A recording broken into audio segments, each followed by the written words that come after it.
right, should I have had this up on Friday? Yeah, but what can I say? I was in kind of a rut. Just, I was 2020ing. Then I watched Cobra Kai and got the pick-me-up I need to do this video. The Boys is not that pick-me-up. It's great, but it's not that kind of pick-me-up. Cobra Kai, though, yeah, this is also not a video on Cobra Kai. Maybe soon, though. But all right, episode 4 of season 2 of The Boys is hit, so now we talk about that. So all right, it moves forward in terms of revelation. Also, spoilers. This is a spoiler video. When I talk about episodes week to week, there's no real way for me to talk about it other than spoilers. So there that is. And as we're in episode 4, actually, this is halfway through season 2 now. We're halfway there. So some things are now happening. I feel like the crew, the boys, are being divided. Not being divided in terms of tension, just they're kind of going their own way. Which Huey, Starlight, that's her name, right? I always want to call her Starfire. And Mother's Milk, whose name always makes me think of Homelander because of that scene. They're going their own way, trying to find out about this Compound V, which Mother's Milk is great. He's one of my favorite characters in the show. I thought he was great in season 1, but season 2, he really is the leader the group needs right now. Point is, I like him, and then they come across this lady is like, yeah, this super racist killed my brother. Oh, by the way, that's super racist. So our super self-righteous, kale-crunching friend from Portland, Oregon is not so righteous. She is a super racist douchebag. There's tension between her and Homelander that's growing because Homelander's like, I'm the face of the Seven. She's just talking about branding. Like, well, you gotta work on your brand, which is what I love The Boys. That's why I love The Boys. That was some weird doublespeak just a second ago, but bear with me. I've always felt like The Boys was a peek into the mindset of the entertainment industry. You have all these self-righteous actors telling people how to think, how to vote. It's like, but who are they? They don't know what the real struggles of people are actually like. And odds are they're just chasing that clout for the sake of their image and brand. And The Boys is one of those shows that just kind of puts that into that perspective. Like, yeah, this is entertainment industry 101. So I appreciate The Boys for that. And I feel like Stormfront it's another piece of that puzzle. Black Noir's cool though. I mean, but he still seems like a murderous asshole.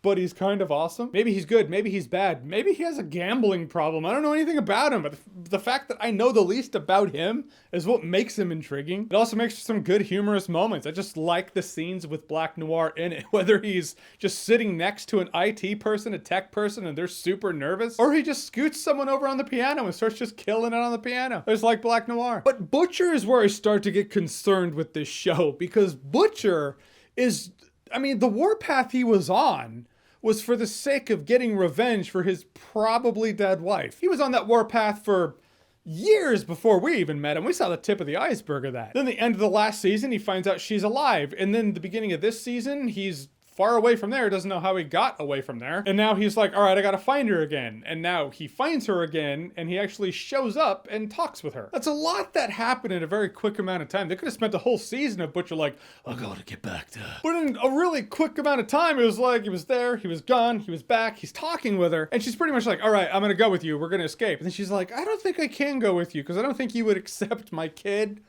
Which she's right. She's pretty much like, at a point, you will try to get me to drop him, and he's like, you're not wrong. But here's the thing about it, is she says that you're alive, and the fact that Butcher's alive means something happened with Homelander and that whole situation. I guess the situation is she was like, if you kill Butcher, I will kill myself in front of the kid. My son. Also, Homelander, biologically speaking, your son. So the reason that's weird to me is because it's like when it comes to Butcher and the kid, Butcher wins, in the sense that, well, if Butcher dies, I will kill myself in front of this kid, thus mentally fucking him up forever. He will just have damage now. And she's fine with that, but when it comes to Butcher and the kid, when they leave the facility, well, the kid wins. She doesn't want to go out there with her kid, and Butcher in a world where maybe Butcher will try to get her to choose Butcher over him. And it's very strange to me. You can at least leave and then cross that bridge when it comes. If Butcher gets to know the kid, maybe Butcher will be like, well, we gotta protect the kid. I actually do like the kid, and that could be some growth with Butcher. Maybe they'll eventually do that. But it's just weird. She's like, no, I'll just stay in this super prison. Why not? I'll have Homelander come and terrorize us rather than just leaving now. And I mean, if Butcher starts to be a dick, you can then leave Butcher also, go off on your own. Makes me a little nervous. I hope they know what to do with him now that his entire reason for his warpath is basically not there right now. Look, I don't know what they're gonna do with Butcher, but just don't Joel him. That's all I'm saying. I don't know, I'm probably being paranoid. but it's a paranoia that I feel like is justified. But it was a good next chapter, and I was hoping they would go an interesting route with Stormfront, and they really are. But also, we have to ask ourselves, would you? Question for the philosophers, I suppose. All right, so The Boys, episode 4 of season 2, we're halfway through. What did you think about it? Do you think they're going in an interesting direction? Does Butcher's arc kind of not freak you out, but make you nervous? Whatever you think, comment below, let me know. And as always, if you like what you've seen here and you want to see more, click right here to see more.